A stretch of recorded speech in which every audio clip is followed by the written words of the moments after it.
Hi, hope you're all having a nice time at home with your family. I'm going to read an extract from Harry Potter and the Philosopher's Stone. Most of you will probably know this story. So Harry has had his first term at the School for Witchcraft and Wizardry, Hogwarts. Had his first term, and he's staying there for the Christmas holidays with his best friend Ron. Harry doesn't have a family to go back to except for the horrid Dursleys who don't want him there anyway, so he's spending it at Hogwarts. So it's his first Christmas at Hogwarts, and he's also just received his first ever Christmas presents. Never had Christmas presents before.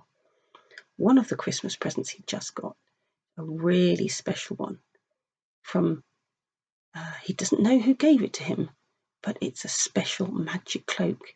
It's a cloak of invisibility, and apparently it used to be his father's. Now, if you know the story as well, you may know that he's never met his father because his mother and father died when he was a baby. So you can imagine it's a very, very special present. So, start reading. Harry had never in all his life had such a Christmas dinner. 100 fat roast turkeys, mountains of roast and boiled potatoes, platters of fat chipolatas, tureens of buttered peas, silver boats of thick, rich gravy and cranberry sauce, and stacks of wizard crackers every few feet along the table. These fantastic crackers were nothing like the feeble muggle ones that Dursleys usually bought, with their little plastic toys and their flimsy paper hats. Harry pulled a wizard cracker with Fred, and it didn't just bang, it went off with a blast like a cannon and engulfed them all in a cloud of blue smoke, while from the inside exploded a rear admiral's hat and several live white mice. Up on the high table, Dumbledore had swapped his pointed wizard's hat for a flowered bonnet and was chuckling merrily at a joke Professor Flitwick had just read him. Flaming Christmas puddings followed the turkey. Percy nearly broke his teeth on a silver sickle embedded in his slice. Harry watched Hagrid getting redder and redder in the face as he called for more wine, finally kissing Professor McGonagall on the cheek, who, to Harry's amazement, giggled and blushed, her top hat lopsided. When Harry finally left the table, he was laden down with a stack of things out of the crackers, including a pack of non-explodable luminous balloons, a grow-your-own-warts kit, and his own new wizard chess set. The white mice had disappeared, and Harry had a nasty feeling they were going to end up as Mrs. Norris's Christmas dinner. Harry and the Weasleys spent a happy afternoon having a furious snowball fight in the grounds. Then, cold, wet, and gasping for breath, they returned to the fire in the Gryffindor common room, where Harry broke in his new chess set by losing spectacularly to Ron. He suspected he wouldn't have lost so badly if Percy hadn't tried to help him so much. After a tea of turkey sandwiches, crumpets, trifle, and Christmas cake, everyone felt too full and sleepy to do much before bed, except sit and watch Percy chase Fred and George all over Gryffindor Tower because they'd stolen his prefect badge. It had been Harry's best Christmas day ever. Yet something had been nagging at the back of his mind all day. Not until he climbed into bed was he free to think about it. The invisibility cloak, and whoever had sent it. Ron, full of turkey and cake, and with nothing mysterious to bother him, fell asleep almost as soon as he'd drawn the curtains of his four-poster. Harry leant over the side of his own bed and pulled the cloak out from under it. His father's. This had been his father's. He let the material flow over his hands, smooth as silk, light as air. Use it well, the note had said. He had to try it now. He slipped out of bed and wrapped the cloak around himself. Looking down at his legs, he saw only moonlight and shadows. It was a very funny feeling. Use it well. Suddenly, Harry felt wide awake. The whole of Hogwarts was open to him in this cloak. Excitement flooded through him as he stood there in the dark and silence. He could go anywhere in this. Anywhere. And Filch would never know.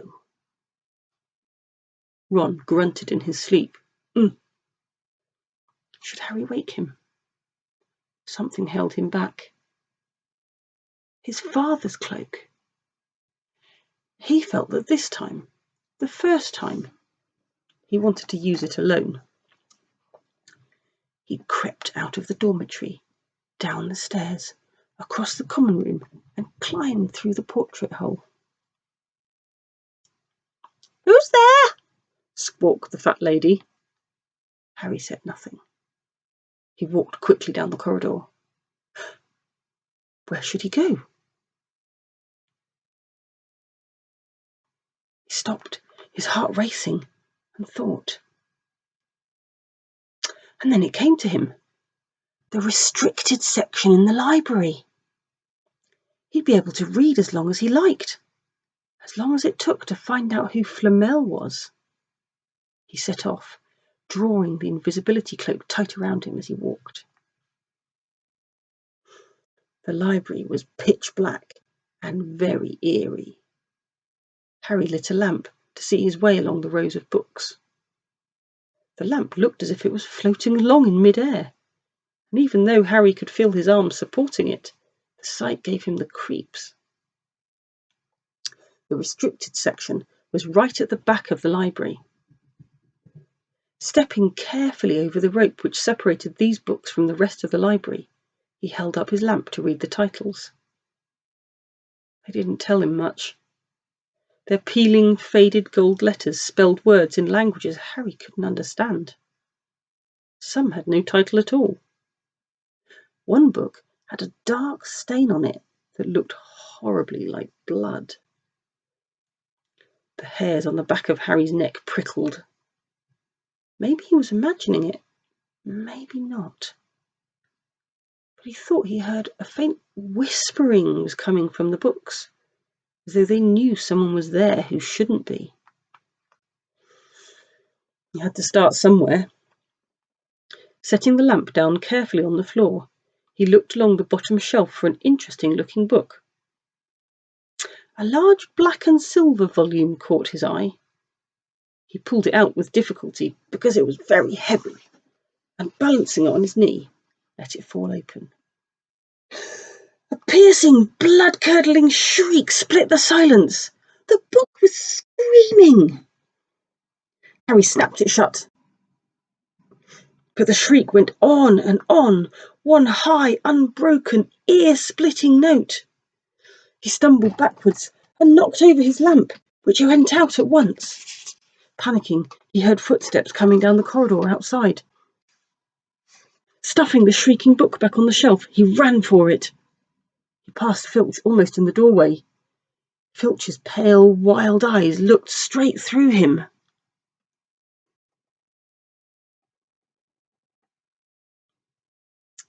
And Harry slipped under Filch's outstretched hand and streaked off up the corridor, the book's shriek still ringing in his ears.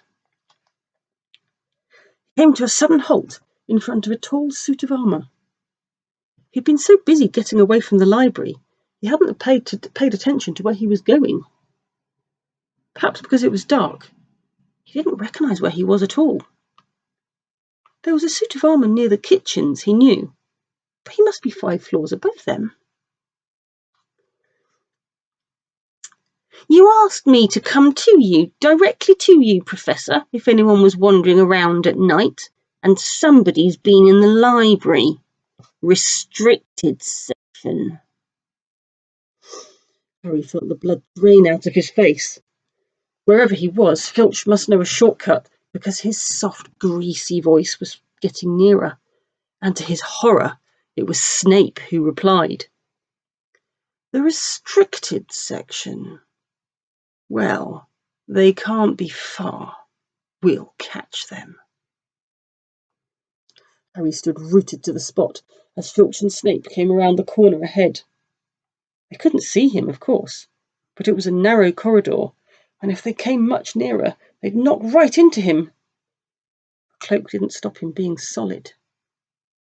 He backed away as quietly as he could. A door stood ajar to his left.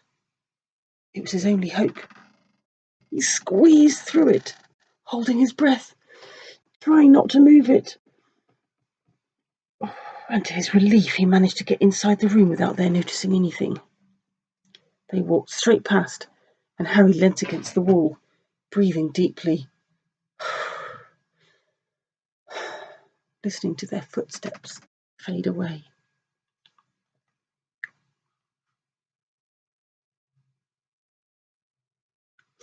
That had been close, very close. It was a few seconds before he noticed anything about the room he had hidden in. It looked like a disused classroom. The dark shapes of desks and chairs were piled against the walls, and there was an upturned waste paper basket. But propped against the wall, facing him, was something that didn't look as if it belonged there. Something that looked as if someone had just put it there to keep it out of the way. It was a magnificent mirror, as high as the ceiling, with an ornate gold frame standing on two clawed feet. There was an inscription carved around the top. Eris said, Stra eru, oit ub kafru oit on woozy. His panic fading now that there was no sound of Filch and Snape, Harry moved nearer to the mirror, wanting to look at himself, but see no reflection again.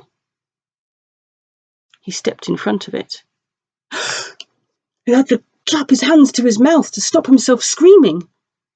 He whirled around. His heart was pounding far more furiously than when the book had screamed, for he had seen not only himself in the mirror, but a whole crowd of people standing right behind him.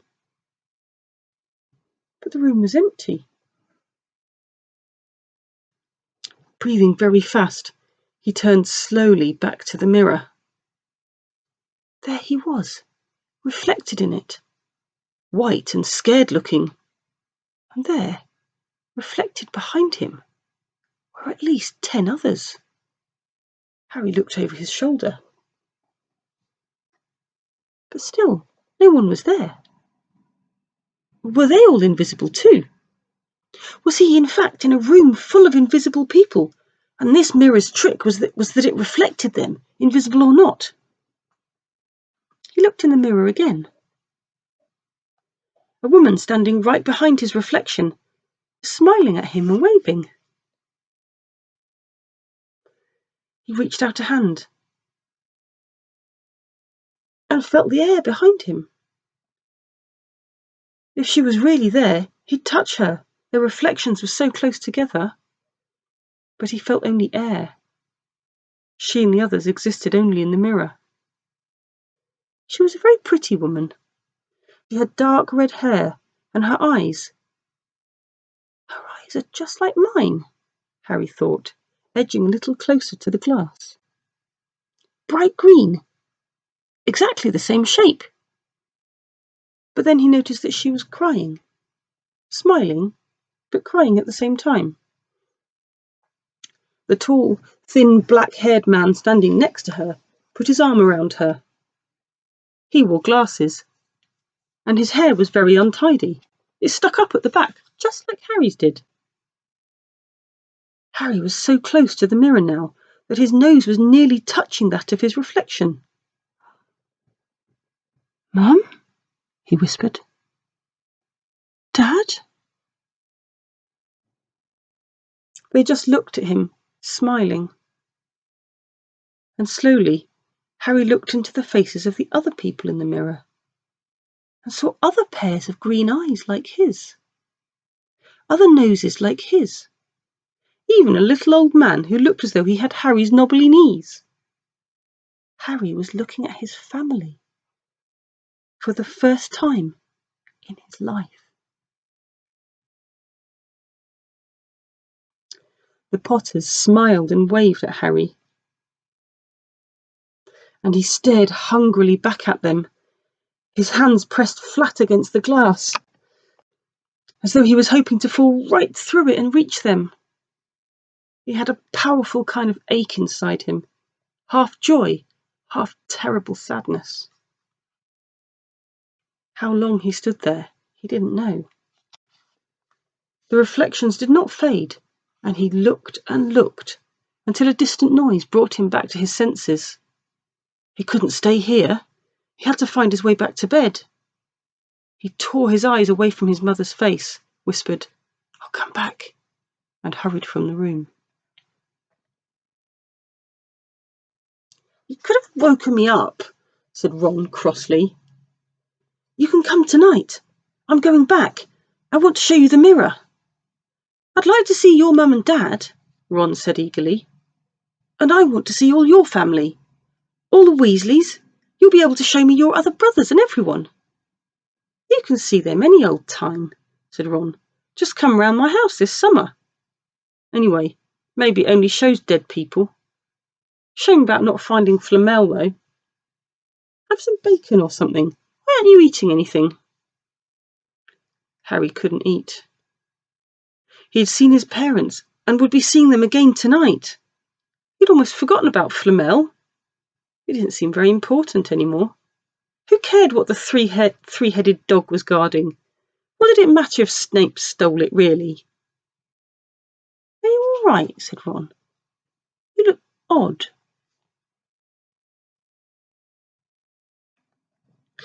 What Harry feared most was that he might not be able to find the mirror room again. With Ron covered in the cloak too, they had to walk much more slowly next night. They tried retracing Harry's route from the library, wandering around the dark passageways for nearly an hour. "I'm freezing," said Ron. "Let's forget it and go back." "No," Harry hissed. "I know it's here somewhere." They passed the ghost of a tall witch gliding in the opposite direction, but saw no one else. Just as Ron started moaning that his feet were dead with cold, Harry spotted the suit of armour. "It's here, just here, yes." They pushed the door open. Harry dropped the cloak from round his shoulders and ran to the mirror. There they were. His mother and father beamed at the sight of him. "See?" Harry whispered. "I can't see anything." Look at them all. There are loads of them." "I can only see you." "Look at it properly. Go on. Stand where I am." Harry stepped aside, but with Ron in front of the mirror, he couldn't see his family anymore. Just Ron in his paisley pyjamas. Ron, though, was staring transfixed at his image. "Look at me," he said. "Can you see all your family standing around you?" "No, I'm alone. But I'm different. I look older. And I'm head boy." "What?" "I am. I'm wearing the badge like Bill used to. And I'm holding the house cup and the Quidditch cup. I'm Quidditch captain too." Ron tore his eyes away from this splendid sight to look excitedly at Harry. "You think this mirror shows the future?" "How can it? All my family are dead. Let me have another look." "You had it yourself all last night. Give me a bit more time." "You're only holding the Quidditch cup. What's interesting about that? I want to see my parents." "Don't push me." A sudden noise outside in the corridor put an end to their discussion. They hadn't realised how loudly they'd been talking. "Quick!" Ron threw the cloak back over them as the luminous eyes of Mrs. Norris came round the door. Ron and Harry stood quite still. both thinking the same thing. Did the cloak work on cats? After what seemed an age, she turned and left. This isn't safe. She might have gone for Filch. I bet she's heard us. Come on. And Ron pulled Harry out of the room. The snow still hadn't melted next morning. Want to play chess, Harry? Said Ron. No. Why don't we go down and visit Hagrid? No, you go. I know what you're thinking about, Harry. That mirror. Don't go back tonight. Why not? I don't know. I've just got a bad feeling about it. And anyway, you've had too many close shaves already. Filch, Snape, and Mrs. Norris are wandering around. So what if they can't see you? What if they walk into you? What if you knock something over? You sound like Hermione. I'm serious, Harry. Don't go. But Harry only had one thought in his head, which was to get back in front of the mirror, and Ron wasn't going to stop him. That third night, he found his way more quickly than before. He was walking so fast he knew he was making more noise than was wise, but he didn't meet anyone. And there were his mother and father, smiling at him again, and one of his grandfathers nodding happily. Harry sank down to sit on the floor in front of the mirror. There was nothing to stop him staying here all night with his family. Nothing at all. Except... So, back again, Harry. Harry felt as though his insides had turned to ice. He looked behind him. Sitting on one of the desks by the wall was none other than Albus Dumbledore. Harry must have walked straight past him, so desperate to get to the mirror he hadn't noticed him. I didn't see you, sir. Strange how short-sighted being invisible can make you, said Dumbledore, and Harry was relieved to see that he was smiling. So, said Dumbledore, slipping off the desk to sit on the floor with Harry, you, like hundreds before you, have discovered the delights of the Mirror of Erised. I didn't know it was called that, sir. But I expect you've realised by now what it does. It shows me my family. And it showed your friend Ron himself as head boy. How did you know? I don't need a cloak to become invisible, said Dumbledore gently. Now, can you think what the Mirror of Erised shows us all? Harry shook his head. Let me explain. The happiest man on earth would be able to use the Mirror of Erised like a normal mirror. That is, he would look into it and see himself exactly as he is. Does that help? Harry thought. Then he said slowly, it shows us what we want.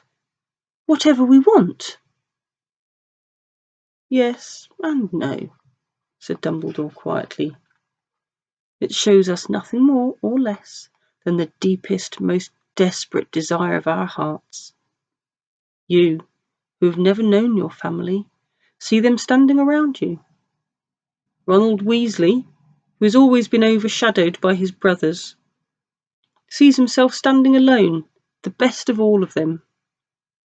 However, this mirror will give us neither knowledge or truth.